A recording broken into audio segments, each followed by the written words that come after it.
in this video we'll learn about the types of sets. Okay guys, so I'll go a bit slow this time because the baby of just 4 months is sleeping beside me. So we'll start with this types of sets, and firstly we'll start with empty set.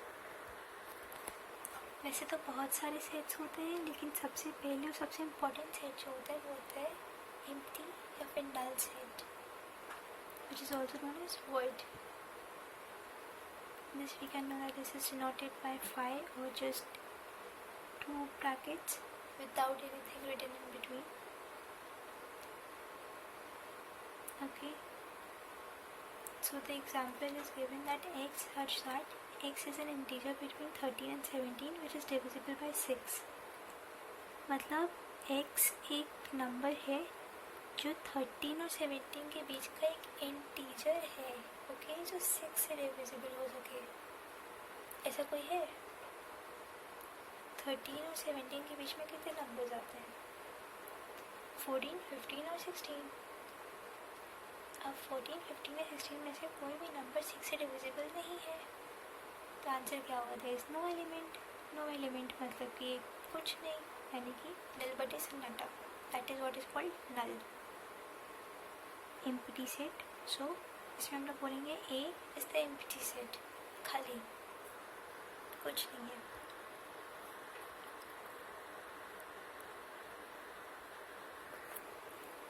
The next one we are having is the finite set. Finite set means कुछ तो है उसमें और कोई element है उसमें, और वो एलिमेंट हम लोग काउंट कर सकते हैं. मतलब नल सेट की तरह भी नहीं है कि उसमें कुछ नहीं है, कुछ तो है, और इनफाइनाइट सेट की तरह भी नहीं है कि बस काउंट ही नहीं कर सकते हैं. एक प्रॉपर का डेफिनेशन, एक प्रॉपर चीज़ है उसमें, that is called as finite set. Finite set मतलब इतना ध्यान रखना कि जो चीज़ काउंट कर सकते हैं, जिसका नंबर है कि इतने होते हैं और इतने ही होंगे, ना उससे ज़्यादा ना उससे कम, या फिर कम ज़्यादा भी हो सकता है तो भी हम लोग उसे काउंट कर सकते हैं. ऐसा नहीं है कि हमारी काउंटिंग ख़त्म हो सकती है उसमें, तो वो फाइनाइट सेट होगा. वो नल सेट नहीं होगा क्योंकि उसमें कुछ तो एलिमेंट होगा. नल सेट में तो कुछ भी नहीं होता है. इनफाइनाइट सेट मतलब एंडलेस नंबर, इनफाइनाइट तक जा रहा है, जैसे कि natural numbers, rational numbers, whole numbers. 0 से स्टार्ट करो, चलते चले जाओ जितनी दूर जा सको, कोई लिमिट नहीं होती है इसकी. इसे हम लोग कहते हैं इनफाइनाइट, कोई लिमिट नहीं. Now we'll move to a very very important part of this, which is the subset and the superset.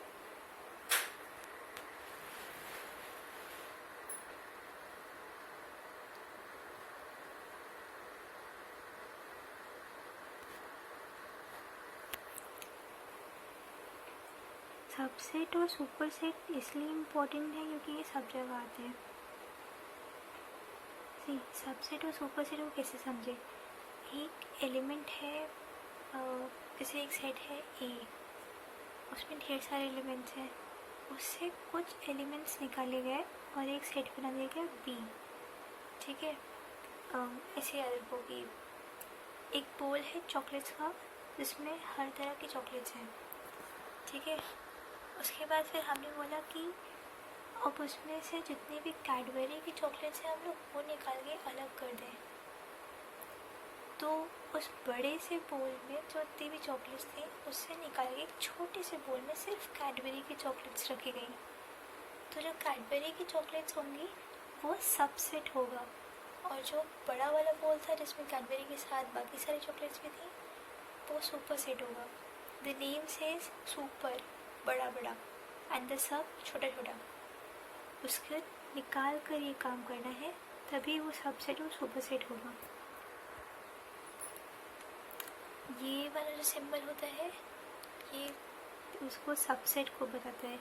A is the subset of B. ठीक है, इसका मतलब क्या है? ए के कुछ एलिमेंट्स बी के बहुत सारे एलिमेंट्स का पार्ट है, और अगर इनमें से कोई भी एक एलिमेंट जो कि बी का पार्ट नहीं है तो उसे हम लोग बोलेंगे A is not a subset of B. इस तरह से काट देंगे उसे, ठीक है। Like for example if I say this one A equals to 4 5 6, b equals to 4 5 7 8 6, तो b के पास तो 4 5 7 8 6 सब कुछ है, a के पास लेकिन b का क्या है, सिर्फ 4 5 है और 6 है। मतलब ये बड़ा वाला बोल है चॉकलेट का जिसमें सारी तरह की चॉकलेट्स हैं, ये छोटा वाला बोल है, इनमें से छोटा सा बोल निकाला गया है जिसमें सिर्फ कैडबरी की चॉकलेट्स है, ठीक है। तो क्या होगा, ए इसका सबसेट हो जाएगा, बी सुपर सेट हो जाएगा। बी बड़ा है, जो बड़ा है वो सुपर है, जो छोटा है वो सब है। लेकिन अगर हम लोग बोले सी 3 और 4, तो सी बी का सबसेट नहीं है, क्योंकि देखो 4 तो है बी में, लेकिन क्या 3 बी में आ रहा है, नहीं ना। मतलब क्या हुआ, इसमें सिर्फ चॉकलेट्स हैं ये, लेकिन ये जो 3 है ये कैंडीज डिनोट कर रहा है। तो हमने तो केवल चॉकलेट्स का बोल बनाया था, कैंडीज तो थी नहीं इसमें। तो कैंडीज नहीं है इसमें, तो फिर कैसे हम लोग कह सकते हैं कि सी इसका सबसेट है। तो C is not a subset of B. अच्छा ये वाला रिमार्क देखो, इसमें है ये क्या बनता है, कंफ्यूज नहीं होने का, सिंपल सी बात है। जैसे हम लोग कहते हैं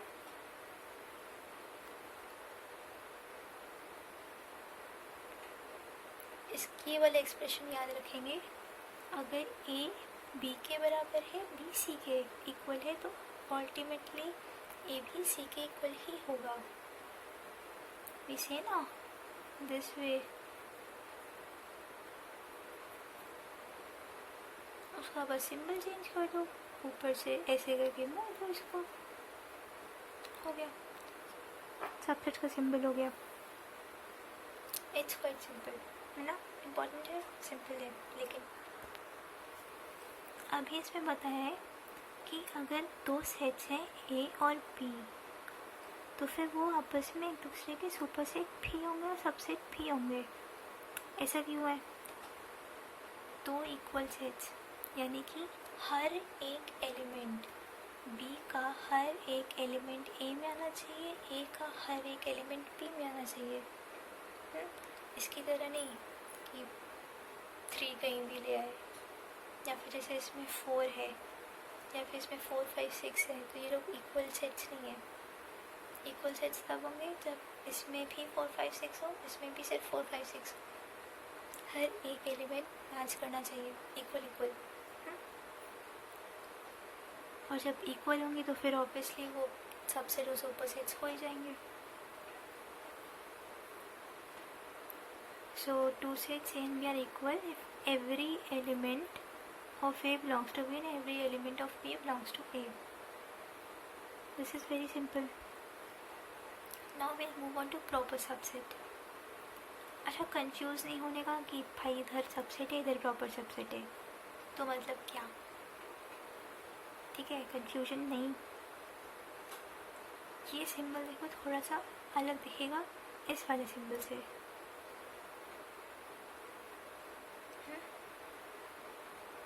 कुछ नहीं, बस उसमें नीचे उनका मन किया उन्होंने एक डंडी मार दी और कुछ नहीं हुआ। What is the difference is कि जो सबसेट इस तरह से होते हैं वही प्रॉपर सबसेट कहलाते हैं। यानी कि देखो डिफरेंस इसमें क्या है, हम लोग लिखते हैं ना जैसे कि x is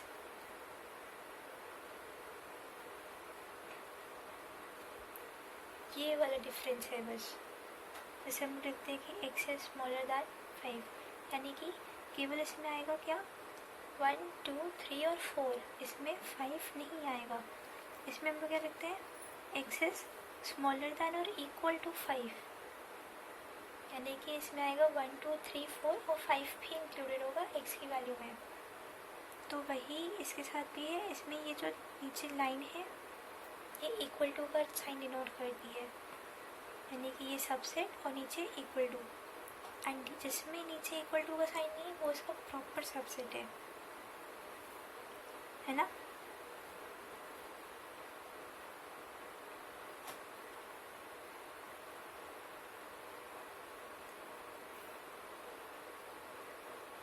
The same example as given above, ये इसका प्रॉपर सबसेट है और ये इसका सबसेट है। इक्वल इक्वल इक्वल टू का साइन लगाया, इक्वल इक्वल।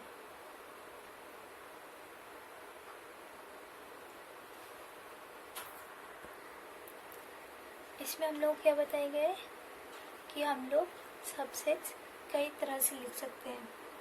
जैसे इसमें एक सेट है जिसमें है राम, रानी, सीता, गीता, उसमें से एक सबसेट हमने बनाया रानी का, एक बनाया सीता का, एक बना सकते राम का, एक बना सकते गीता का भी, डजेंट मैटर, कुछ भी निकाल लो एलिमेंट हो तो उसमें से अलग अलग बना दो।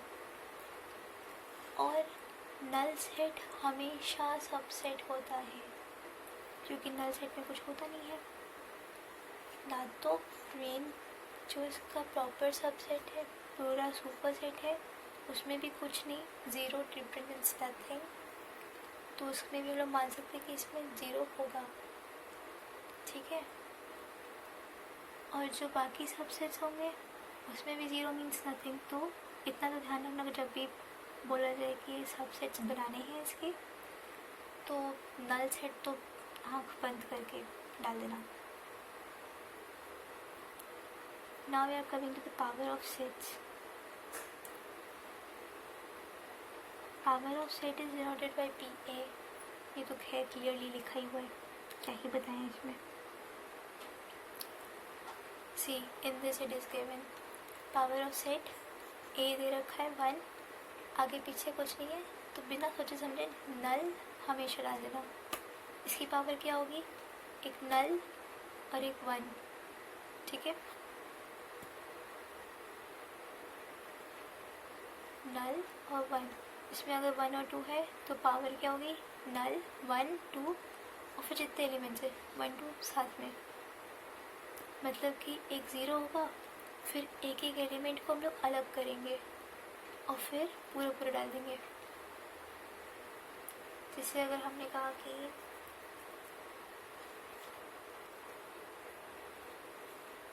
क्या बोला, A B C D,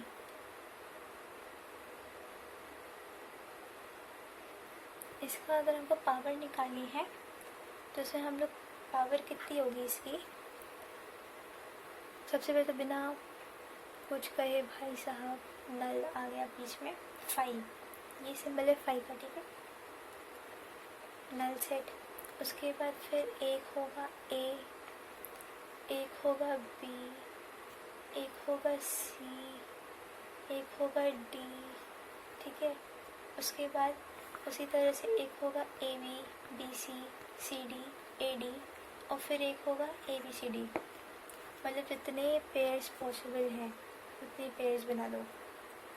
जैसे इसमें 1 2 3 है, 5, पहले 1 अलग किया, फिर 2 अलग किया, फिर 3 अलग किया, फिर पॉसिबल पेयर्स देखे, 1 2 का पेयर हो गया, 2 3 का पेयर हो गया, 1 3 का पेयर हो गया। इसमें 3 और 1 का पेयर नहीं होगा, क्योंकि बात तो एक ही है, चाहे इधर लिखो चाहे उधर लिखो, है ना। 1 और 2 का पेयर है जैसे, अब इसमें 2 और 1 नहीं लिख सकते क्योंकि बात एक ही हो गई। और हमने क्या सीखा था कि सबसेट्स या सुपर सेट्स या फिर कोई भी सेट हो, उसमें कभी भी रेपिटेशन नहीं होता एलिमेंट्स का। तो सिंस बात एक ही है तो हम लोग इसे एक ही बार लिखेंगे, एक ही बार लिखा और फिर 1 2 3 पूरा पूरा एक साथ। जैसे हमने कहा ABCD, तो 5 A एलिमेंट अलग, B अलग, C अलग, D अलग। अब हम लोग पेयर्स बनाएंगे कि लोग साथ में कैसे रह सकते हैं, AB BC CD AD, ABC BCD ACD, इस तरह से ABCD, जितने पॉसिबल पेयर्स होते हैं सब लिख देंगे। Now we are coming towards the universal set. Universal set is a kind of set जिसमें सब कुछ है. दुनिया की सारी चीज़ें इसी सेट के अंदर होती हैं. दैट इज़ वाई इसका नाम है यूनिवर्सल सेट. यूनिवर्सल मतलब क्या? यूनिवर्सल आया है यूनिवर्स से, ठीक है. यूनिवर्स ब्रह्मांड, ब्रह्मांड में सब कुछ समाया हुआ है, इसमें भी सब कुछ समा गया. जैसे कि अगर हम इसमें लें, एक सेट है 1 2 3, दूसरा सेट है 3 4 6 9, तीसरा सेट है 0 और 1. तो इसका यूनिवर्सल सेट होगा जितने भी नंबर्स हैं सारे एक ही सेट में लिख दो बिना रेपिटेशन के. यूनिवर्सल सेट बन गया. ऑर्डर की कोई टेंशन नहीं है, ऑर्डर आगे पीछे हो सकता है, डजेंट मैटर. चाहो तो 0 लास्ट में लिखो, चाहो तो 0 पहले लिख दो, कोई फ़र्क नहीं पड़ता उससे. लेकिन फ़र्क क्या पड़ता है, 2 बार रिपीट नहीं होना चाहिए कोई भी चीज़. जैसे इसमें 3 और 3 2 बार है, लेकिन इसमें क्या है, यूनिवर्सल में 3 एक बार है. 1 और 1 ये ए का भी एलिमेंट है, ये सी का भी एलिमेंट है ना. तो ये लेकिन यहाँ पर सिर्फ एक ही बार है यूनिवर्सल सेट में. बेसिकली यूनिवर्सल सेट का मतलब भाई ब्रह्मांड. सो सब कुछ जो कुछ जितने भी अगर सेट्स दिए हुए हैं उन सबको ऐड करो, जितने भी एलिमेंट्स हैं सारे एक साथ लिख दो बिना रिपीटेशन के. डिनोटेड बाय ओम, एस और यू. बस ये 3 सिंबल्स होते हैं. जहाँ भी ये 3 सिंबल्स दिखे समझ आना यूनिवर्सल सेट है. सबसे ईजी. थ्योरम से कंफ्यूजन मत नहीं होनी चाहिए. Theorem says if A is a set with n elements then power of A equals to 2 times of n. ये नीचे वाला भूल जाओ. PMI हम लोग आगे करेंगे नेक्स्ट यूनिट में, तब समझ में आएगा. फिलहाल अभी रहने देते हैं. अच्छा ये वाला ये देखना एक बार. सिंबल्स बहुत ज़रूरी है. Like this means for all, like the result will be true for all values of n which belongs to natural numbers. ये तो पता ही है ना. if a is an element of n elements in p, p a, ये a है set का नाम. जो भी नाम हो सेट का वहाँ पे डालेंगे. यहाँ पर सेट का नाम a है इसलिए a डाला हुआ है. ये पावर है equal to the power n. n कितने एलिमेंट्स हैं, यानी कि अगर मान लो हम लोग ए में देखें, इस वाले सेट में एग्जांपल ले लेते हैं.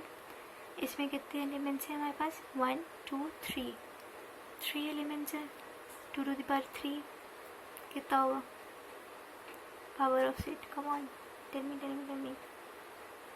2 इंटू 2 8. इसमें अगर लेते हैं हम लोग 1 2 3 4,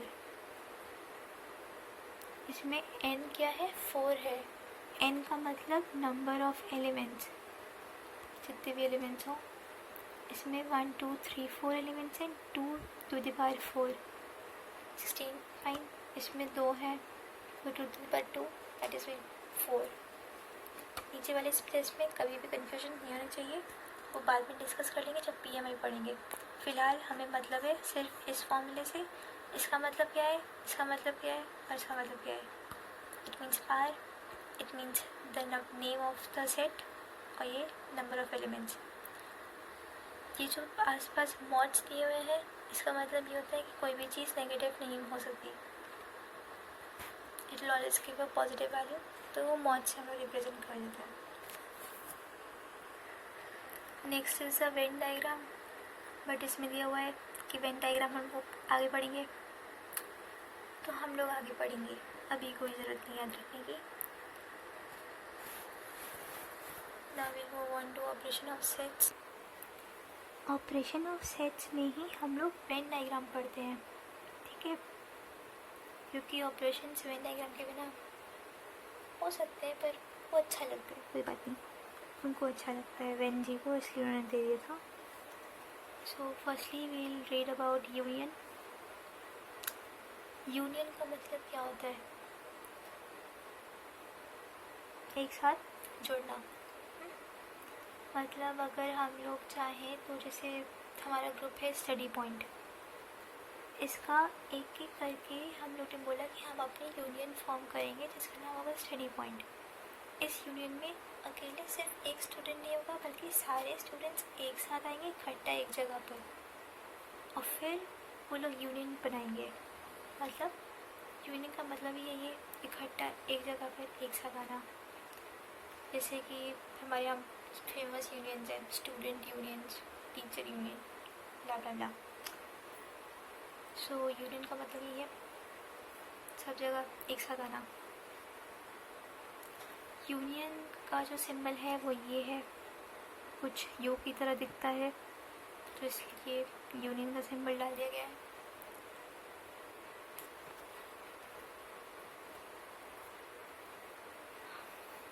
इसमें एग्जाम्पल देखो दिया हुआ है, ये वाला एग्जाम्पल छोड़ो, हटाओ, बहुत ज़्यादा नंबर्स के लिए। सेट ए राम मोहन रवि, आगे रॉय होना चाहिए था, ज़्यादा अच्छा लगता, क्या छोड़ो। राम मोहन और रवि। बी है रवि रीता और नीतू, तो यूनियन क्या होगा? राम मोहन रवि रीता नीतू। मतलब मान लो हमारे ग्रुप में पीछे का एक यूनियन बनने जा रही है जिसमें एक ही जो है वो कानपुर को रिप्रेजेंट कर रहा है, तो हम सब लोग कानपुर की तरफ से जाएंगे और कुछ बच्चे लखनऊ की तरफ से आएंगे। उनका सेट बी है, उनको बी सेट का नाम दे दिया गया, हम लोग को ए सेट का नाम दे दिया गया। अब हम लोग मिले एक पर्टिकुलर जगह पर और वहाँ पे हम लोगों ने बोला कि यहाँ पे यूनियन बनाएंगे, तो कानपुर के भी हम लोग स्टूडेंट्स गए, लखनऊ के भी स्टूडेंट्स गए, वहाँ पे बीसीए की एक यूनियन बनाई। ठीक है, इसी तरह से ये है उसमें, लेकिन सारे लोग होंगे ना, ऐसा तो नहीं है ना कि कोई एक जो कानपुर का होगा वो, अगर मान लो किसी का फ्रेंड निकले लखनऊ से एंड वो दोनों बात करने लगे और वो बी सबसेट में चला जाए, तो ऐसा तो नहीं है ना कि वो दो बार हो जाएगा रेप्लिकेट होकर। जैसे कोई पर्सन है Ram for example, let's take Ravi. Ravi एक कानपुर से भी आया है, रवि को वहाँ पर लखनऊ में भी एक फ्रेंड मिल गया एंड वो कुछ देर के लिए लखनऊ में भी टाइम स्पेंड करने लगा उस बी ग्रुप के साथ। तो इसका मतलब ये तो नहीं ना कि वहाँ पर रवि ने खुद को बाइनरी फिजन किया और फिर दो रवि बन गए, एक ही रहेगा।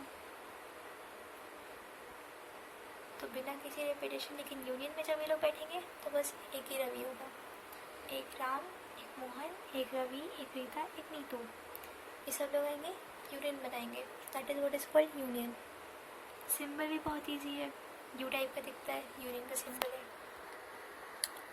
अच्छा, तो जैसा कि हमने कहा था कि अब इन सारे ऑपरेशंस में हम लोग वेन डायग्राम यूज़ करते हैं, वो थोड़ा इजी रहता है रिप्रेजेंट करने के लिए। ठीक है, तो लो जी, आ गया वेन डायग्राम। वेन डायग्राम में दो चीज़ें बहुत ही ज़्यादा कॉमन होती है। एक होता है ये रेक्टेंगल बॉक्स, जो कि यूनिवर्सल सेट्स शो करता है, मतलब सब कुछ इसके अंदर होना चाहिए। ठीक है, फिर सर्कल्स होते हैं जो डिफरेंट तरह के सेट्स शो करते हैं, ये भी सर्किल होता है। सर्किल को बस ट्राइंगल की शेप दे दी गई और स्क्वायर की। So will start with these Venn diagrams. इसमें देखो 3 फिगर्स दी हुई है, ठीक है, और लेट मी रिमाइंड यू, ये तीनों फिगर्स किसकी है? यूनियन की है, ठीक है ना, यूनियन सेट।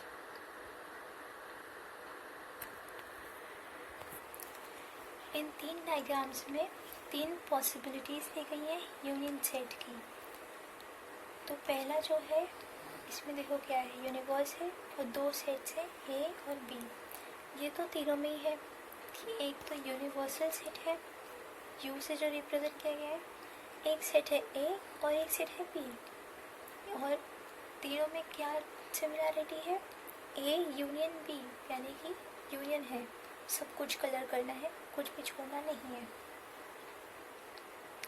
पहली वाली जो पॉसिबिलिटी है उसमें है कि जो ए की जो एलिमेंट्स है वो सारे एलिमेंट्स बी में आते हैं। इसे चाहो तो इक्वल सेट कह लो या फिर ए को उसका सुपर सेट, ठीक है, sorry subset. B is the superset, A is the subset. यानी कि ए के जितने भी एलिमेंट्स हैं वो सब बी में आते हैं। बी के एलिमेंट्स ए में आते हैं या नहीं, ये कोई फ़र्क नहीं पड़ता जब तक कि हम लोग को क्वेश्चन में ना दिया गया हो। इक्वल सेट्स होंगे तब भी ये वाला डायग्राम यूज़ होगा, और अगर सबसेट एंड सुपर सेट वाली कंडीशन है तो भी डायग्राम यूज़ होगा। यानी कि ए छोटा अंदर आ गया, बी बी बड़ा है तो वो बाहर है, और उसके पास देखो काफ़ी सारा स्पेस है, ए के पास कम स्पेस है। अगर ऐसा होता कि बी ए का सबसेट होता तो हम क्या करते, ए को बी लिख देते, बी को ए लिख देते, ठीक है। वो सबसेट सुपर सेट समझ रहे होगे, तो बाकी छोटा बड़ा की वो होती है, बाकी इक्वल सेट में भी इसी तरह से होगा। ये तो एक कंडीशन हो गई जहाँ एक के एलिमेंट्स बी के बराबर होते हैं, ठीक है, इक्वल एलिमेंट्स या फिर कुछ भी। इक्वल सेट ही हम मानकर चलते हैं इस ए डायग्राम को। अब हम लोग बी डायग्राम पे आते हैं। बी डायग्राम में भी दो सेट्स हैं, लेकिन जैसे इसमें था कि ए के सारे एलिमेंट्स बी से मैच करते हैं, इसमें ए और बी भी बस कुछ ही एलिमेंट्स है जो मैच करते हैं आपस में, बाकी मैच नहीं करते हैं। यानी कि हम लोग इधर बीच में एक इंटरसेक्शन बनाएंगे। देखो ये वाला जो पार्ट है यहाँ से यहाँ तक का, ठीक है, ये वाला पार्ट ए सर्कल का भी पार्ट है, ये वाला पार्ट बी सर्कल का भी पार्ट है। यानी कि इधर जितने भी एलिमेंट्स होंगे वो ए में भी है, बी में भी है ना। भले ही हम लोग बोलें कि केवल कुछ ही एलिमेंट्स इन दोनों में मैच कर रहे हैं, लेकिन क्योंकि ये यूनियन है तो हम लोग को ये पूरा एरिया लेना पड़ेगा।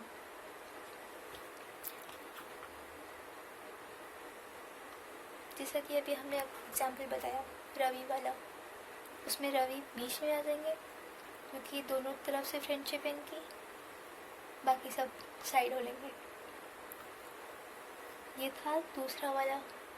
अब हम लोग आते हैं थर्ड डायग्राम पे। थर्ड डायग्राम का जो रिप्रेजेंटेशन है वो कुछ इस तरह से है कि ए में जितने एलिमेंट्स हैं वो बी में नहीं है, बी में जितने एलिमेंट्स हैं वो ए में नहीं है, दोनों में कोई मैच नहीं। मतलब मान लो बी में अगर 1 और 2 है तो फिर ए में होगा 3 4 5, इस तरह से। मतलब कोई भी एलिमेंट मैच नहीं करेगा, लेकिन क्योंकि यूनियन है, दोनों आपस में मिल रहे हैं, तो दोनों रीजन्स को कंसिडर किया जाएगा। जैसे कि मान लो ये लखनऊ से आ रहे हैं भाई साहब, ये कानपुर से आ रहे हैं, ठीक है, दोनों एक दूसरे को नहीं जानते हैं, दोनों एक दूसरे से डिफरेंट हैं। जैसे हमने BCA का एग्जाम्पल लिया था, हम लोग को जाना है वहाँ पर हेडक्वार्टर्स दिल्ली, तो हमने सोचा कानपुर के सारे जितने भी बैच के बच्चे हैं वो जाएंगे, लखनऊ के बैच के बच्चे हैं वो जाएंगे। दोनों में से कोई भी सिमिलर नहीं है ना, लेकिन एक यूनियन बनाकर जा रहे हैं तो दोनों ही आपस में शेयर होंगे, यानी कि दोनों कंसिडर किए जाएंगे। सो बेसिकली यूनियन में क्या था कि जितना भी एलिमेंट्स हैं सब एक साथ सारे एलिमेंट्स कंसिडर किए जाएंगे, किसी को भी छोड़ा नहीं जाएगा।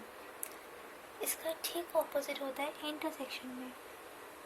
ऑपोजिट होता है इसीलिए ये जो सिंबल है इंटरसेक्शन का वो यू के ऑपोजिट है, यूनियन के ऑपोजिट यू के ऑपोजिट।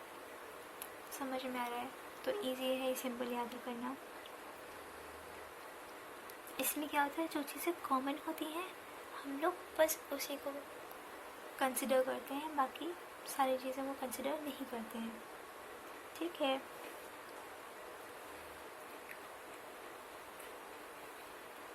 जैसे ये जो सेट है ए,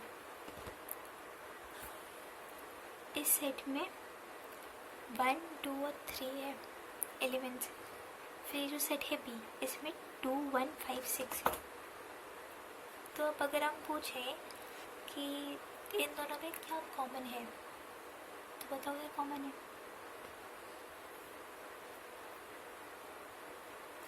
कुछ कुछ कॉमन दिख रहा है दोनों में, विच इज़ 1 and 2। तो हम लोग लिखेंगे A intersection B equals to 1 and 2। Intersection मतलब दोनों में कॉमन, इंटरैक्ट कर रहे हैं आपस में, दोनों सेट्स इस पर्टिकुलर एलिमेंट्स के थ्रू इंटरैक्ट कर रहे हैं, इसीलिए यूनियन को उल्टा। अगर यूनियन होता तो हम लोग क्या लिखते हैं 1 2 3 5 और 6, लेकिन ये भी इंटरसेक्शन है इसलिए बस कॉमन वाले लिख रहे 1 और 2। जैसे अगर हम लोग ले लें a is equals to 1 b is equals to 5, भाई इन दोनों में तो कुछ भी नहीं मैचिंग नहीं कर रहा है, जब यहाँ कुछ नहीं वहाँ कुछ नहीं, नल सेट। ओके, शून्य, ये एका है ये एका है इसलिए यहाँ शून्य है, ठीक है। कुछ भी मैच नहीं कर रहा है, कुछ नहीं मतलब शून्य। चलिए तो समझ में आ ही गया है। ये वाली इक्वेशन बहुत ईजी है,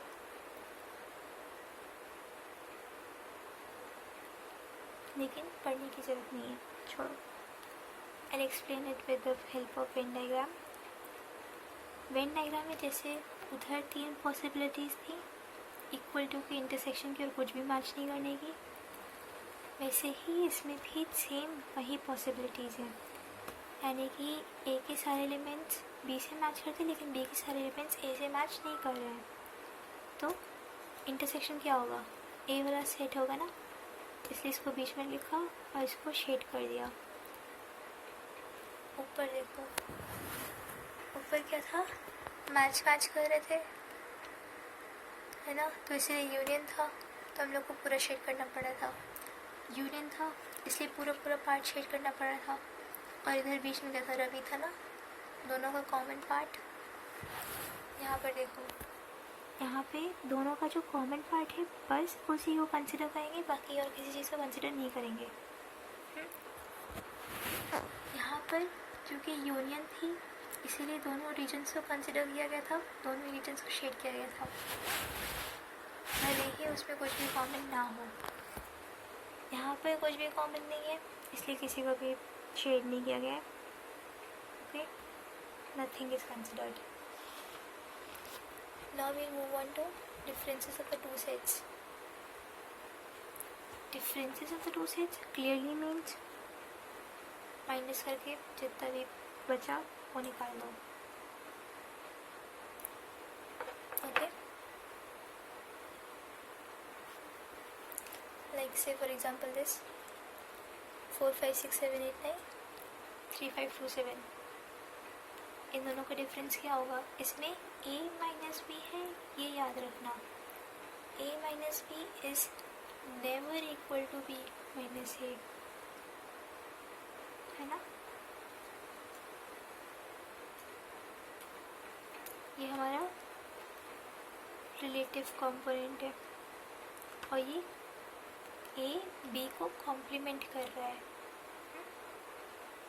पहले हम लोग डिफरेंस निकाल रहे हों, उसे सब्ट्रैक्ट कर रहे हों, और जो सिंबल यूज़ हो रहा है उसे हम लोग कॉम्प्लीमेंट बोलेंगे ताकि सुनने में अच्छा लगे और कुछ बुरा ना मानेंगे।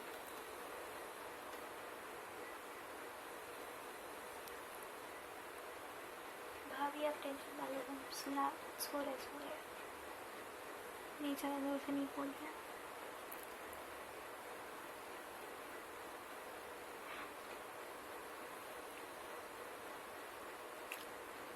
सो अभी ए कॉम्प्लीमेंट बी, इसमें क्या लिखेंगे 4 6 8 9, बी कॉम्प्लीमेंट है 3 and 2। ओके,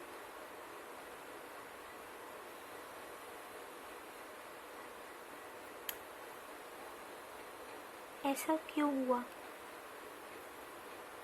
5 इसमें है, 5 इसमें है, 7 इसमें है, 7 इसमें है, ठीक है।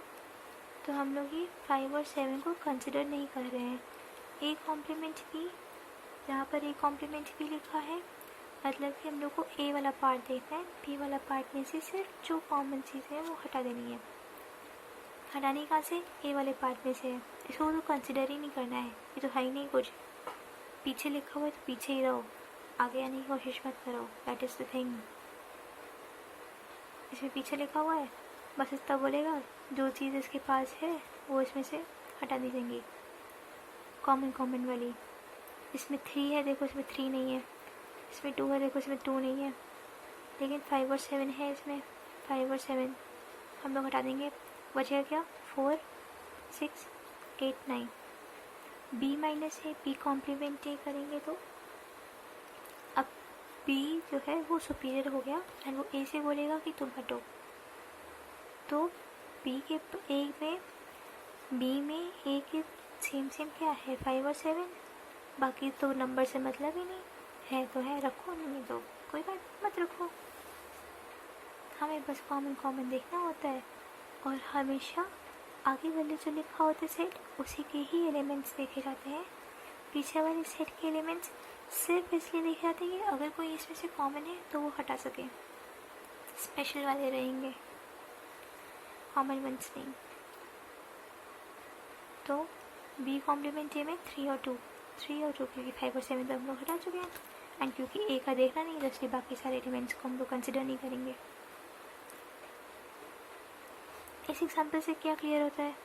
A is the complement of B which is not equal to B complement of A. ठीक है, यानी कि ये डिफरेंट सेट है जो कि कम्यूटेटिव सेट नहीं है। अब क्योंकि इसमें हम लोग को कुछ ना कुछ नंबर मिल रहा है तो भले ही ये लोग एक दूसरे के सबसेट्स हो जाएं, लेकिन ये लोग कभी भी खाली नहीं होंगे।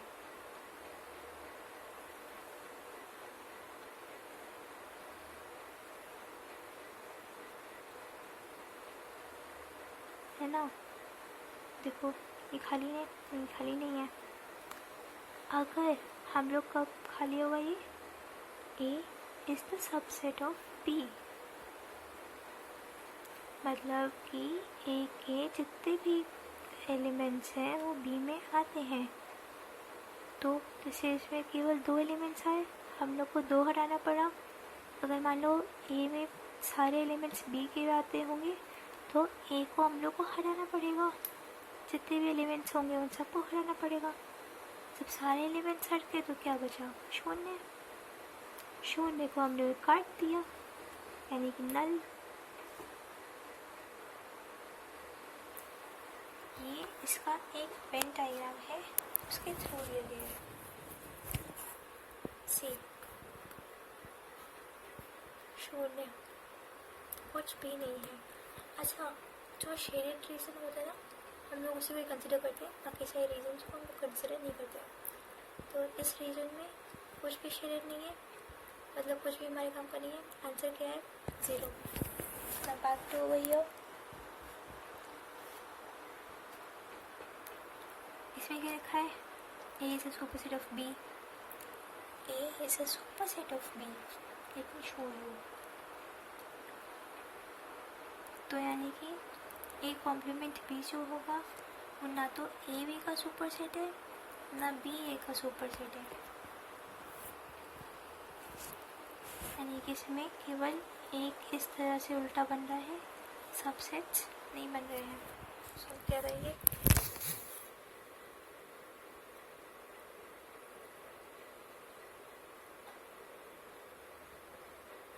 इसमें क्या है?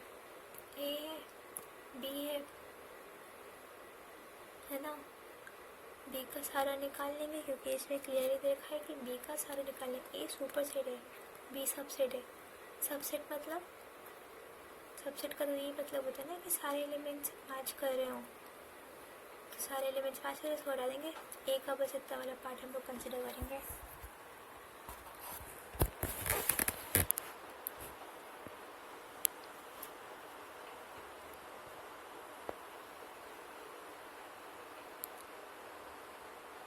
फिगर सी में हम लोग देखेंगे ना तो ए इसका सुपर सबसेट है ना ही बी ए का सबसेट है। ठीक है, कोई भी किसी का भी सबसेट नहीं है। तो इधर देखो,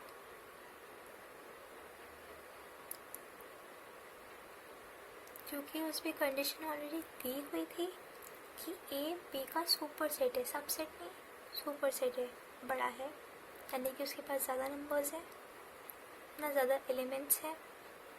तो जितना भी पार्ट है एलिमेंट वाला, ज़्यादा वाला, वो शेड हो गया। ये वाला पार्ट इतना ए का, ये वाला पार्ट आता है बी में, इसलिए इसको भी हटा दिया, बी को भी हटा दिया। एंड जब ए और बी डिसजॉइंट होते हैं तो हम लोग सिर्फ ए को कंसिडर करेंगे, बी तो अलग अलग है, देखो डिसजॉइंट है, मतलब कुछ भी मैच नहीं कर रहा। Now we'll start with a new thing which is complement of set A. ये था A complement B, B complement A. यहाँ पर क्या है, कॉम्प्लीमेंट ऑफ सेट ए। यहाँ पे बी सी डी का कोई मतलब नहीं है, इसका मतलब सिर्फ एक ही सेट है। जहाँ एक सेट होता है वहाँ हमेशा यूनिवर्सल सेट होता ही है। तो इसमें क्या लिखा है, universal set physics chemistry mathematics. इसमें हमने सिर्फ एक सेट लिया, मैथमेटिक्स। तो ये जो है ना ए डैश क्या है, इसको क्या पढ़ेंगे, कॉम्प्लीमेंट ए का जो कॉम्प्लीमेंट है वो ए डैश है। ए डैश का मतलब क्या होता है, वाइस वर्सा। हमने लास्ट सेमेस्टर के मैथ्स में भी पढ़ा होगा कि इस तरह से होता है कि जो भी जहाँ पर भी डैश दे रखा हो तो मतलब उसका वाइस वर्सा। यानी कि इसमें अगर हम लोगों ने ए है मैथमेटिक्स, ए डैश कॉम्प्लीमेंट, इसका कॉम्प्लीमेंट क्या होगा, फिजिक्स और केमिस्ट्री, क्योंकि फिजिक्स और केमिस्ट्री ए में नहीं आते हैं। इसका उल्टा फिजिक्स केमिस्ट्री हम लोग कैसे शो करेंगे, ये ए है, ये ए डैश है, ए डैश ए यू। नहीं आया समझ में, अब कुछ भी समझ में नहीं आया तो फिर मैसेज कर देना, हम समझा देंगे।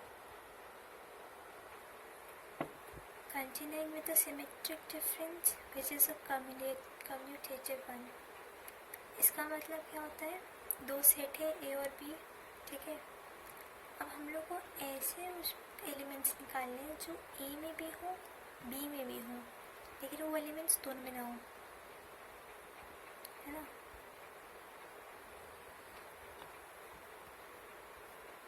डेफिनेशन कुछ हो लो, इन्हें समझ में नहीं आएगा। It is noted by A delta B. A delta B मतलब सिमेट्रिक है वो। जैसे इसमें है 1 2 3 4 5 3 5 6 7 ए कॉम्प्लीमेंट बी। हमने जैसे पहले पढ़ा था ए कॉम्प्लीमेंट बी मतलब पीछे वाले का सिर्फ हम लोग कॉमन एलिमेंट्स देखते हैं जो ए में कॉमन है, पीछे वाले का कुछ भी हम लोग बाकी एलिमेंट्स नहीं देखते हैं कॉमन एलिमेंट्स के अलावा, सिर्फ ए कंसिडर करेंगे। ए कंसिडर किया, बी कंसिडर किया, बी में क्या है 3 5 6 7, इसमें क्या आ रहा है 3 आ रहा है 5 आ रहा है, इसको हटा देंगे, तुम्हारा आंसर क्या होगा 1 2 4 सी 1 2 4। अब हम लोग देखेंगे B complement A, B complement A, यानी कि इस बार हम लोग को ए के एलिमेंट्स नहीं देखने, सिर्फ कॉमन एलिमेंट्स देखने हैं, बी देखना है 3 5 6 7, इसमें क्या रहा है 3 और 5, यानी कि बी कॉम्प्लीमेंट है तो कॉम्प्लीमेंट्री एलिमेंट्स कौन से हो जाएंगे, 3 और 5 तो हट गया, 6 और 7 होगा 6 7। ए डेल्टा बी का क्या होगा, हम लोग पहले ये वाला लिखेंगे, उसके बाद ये लिखेंगे और बीच में यूनियन डाल देंगे, यानी कि 1 2 4 6 7, है ना। 3 और 5 इसमें भी आते हैं, 3 और 5 इसमें भी आते हैं, हटा दो। शॉर्टकट अगर इसका जानना है तो शॉर्टकट यही है, जो कॉमन एलिमेंट्स है दोनों में बस वो हटा दो, जितने एलिमेंट्स बचे वो लिख दो। इतना सब झंझट करने की ज़रूरत नहीं है, that was just for explaining and nothing else. जब भी कोई पूछे सिमेट्रिक डिफरेंस क्या है, सिमेट्रिक डिफरेंस सेम, यानी कि 3 5 उड़ा दिया, 3 5 उड़ा दिया, बचा क्या 1 2 4 6 7, सीधे सीधे लिख दिया। इतना स्टेप अगर लिखना हो एग्ज़ाम में तभी हम लोग शो करेंगे, अंडरस्टैंडिंग के लिए इतना काफ़ी है। Congratulations, finally we have reached the last part, and or we can say the last topic of sets. Oh, by the way, last topic of sets and not relations and functions, जिसमें सिर्फ properties है, बहुत easy properties है. हम लोग एक एक करके पढ़ेंगे, समझेंगे. पहला है एसोसिएटिव. तो इसमें क्या है, एसोसिएटिव में पहला वाला यूनियन. ठीक है, एसोसिएशन बन रही है. यूनियन में जैसा कि सब लोग जानते हैं, A equals to B equals to C, यानी कि ए इक्वल्स टू सी, ये दिमाग में रखना है. अगर ए बी और सी का यूनियन है और ए इन दोनों का यूनियन है, यानी कि ए और बी का यूनियन और सी का यूनियन इक्वल होगा. बी और सी इक्वल है, ए से मल्टीप्लाई कर दिया, ए और बी इक्वल है, सी के इक्वल डाल दिया.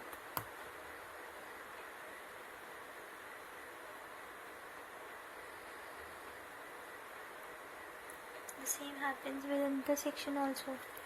If A is the intersection of B intersection C, मतलब पहले B intersection C निकालेंगे, फिर A इसका जो आएगा वो A और B इसका intersection निकालेंगे, which will be equal to A intersection B intersection C. ठीक है, ये समझ में आता है. यही सेम चीज़ यहाँ रिपीट की गई है और इसे कम्यूटेटिव प्रॉपर्टीज़ बना दिया गया है. क्यों? क्योंकि यहाँ पर 3 एलिमेंट्स थे. कब पहले हम दोनों को कोई भी 2 सॉल्व करने थे और फिर तीसरा सॉल्व करना था.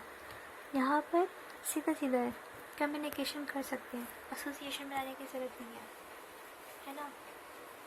तो A equals A union B equals to B union A, A intersection of B equals to B intersection of A. Everybody knows this. अभी will come to identity. Identity को देखकर अक्सर ऐसा होता है कि हाय भगवान, इतना बड़ा ये क्या हो गया. कुछ नहीं हुआ है, बहुत ईजी है. यूनियन का मतलब क्या होता है, सब कुछ साथ में जाना. इंटरसेक्शन का मतलब क्या होता है, जो भी डिफरेंस है उसे हटाना. ए यूनियन फाइव, फाइव क्या बताया था, शून्य. नल बटे से हटाओ, नल सेट. किसी भी चीज़ को अगर 0 से ऐड करेंगे तो क्या बचेगा. मान लो अगर यहाँ पर ए ना हो, 1 हो या फिर प्लस हो, तो 1 + 0 1.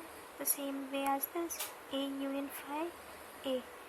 इंटरसेक्शन में क्या करेंगे हम लोग, सब्ट्रैक्शन का फॉर्मूला चलता है इंटरसेक्शन में. तो एक यूनिवर्सल सेट है ना, इसमें मान लो 1 2 3 4 एलिमेंट्स हैं. उस यूनिवर्सल सेट में से ए वाला अगर हम हटा देंगे तो भी ए ही बचेगा. समझ में आया. जैसा कि हमने पीछे वेन डायग्राम में देखा हुआ था, केवल एक ही सेट था उसमें. तो जब एक ही सेट है तो एक ही बचेगा, यूनिवर्स के अलावा कोई और सेट है नहीं.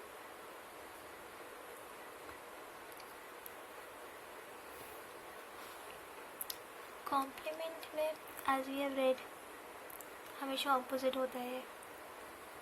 ए यूनियन ए डैश, यानी कि मान लो यूनिवर्सल में दे रखा है 1 2 3 4. ए अगर हमारा 1 और 2 है तो ए डैश क्या होगा, इसका कॉम्प्लीमेंट क्या होगा, वैसे वैसा 1 और 2 से लगे 3 4 बचा. इसमें क्योंकि हम लोग ऐड करते हैं, यूनियन में क्या लेते हैं, सब जो साथ लेते हैं. अगर 1 2 3 4 लिखेंगे, जैसे वेट मिलेगी, ए आया है, इसमें क्या आया है 1, ठीक है, और आया है 2. ए डैश हो गया 3 4. यूनियन क्या था, ऑलरेडी था हमारा 1 2 3 4. तो ए और ए डैश का जो यूनियन होगा, यूनियन मतलब जितने भी एलिमेंट्स है बिना रेपिटेशन के एक साथ लिख देंगे. ए और ए डैश का यूनियन कितना होगा 1 2 3 4, जो कि ऑलरेडी हमारा यूनिवर्सल सेट है. ये तो यूनिवर्सल सेट में दे रखा है ना, क्या ही लिखें. तो A union A dash equals to universal set. ठीक है। अब यूनिवर्सल सेट है, इसमें से ए भी हट जाएगा, ये ए डैश भी हट जाएगा, मतलब इसमें क्या कॉमन है इन दोनों में? कुछ भी नहीं। इन दोनों में क्या कॉमन है? कुछ भी नहीं। इंटरसेक्शन तो कुछ है ही नहीं, कॉमन चीज़ें कुछ है ही नहीं, तो कॉमन चीज़ें कुछ नहीं है। इंटरसेक्शन में माइनस में कुछ नहीं है, तो 5 शून्य। Distributive properties same as associative properties, पढ़ लेना बस।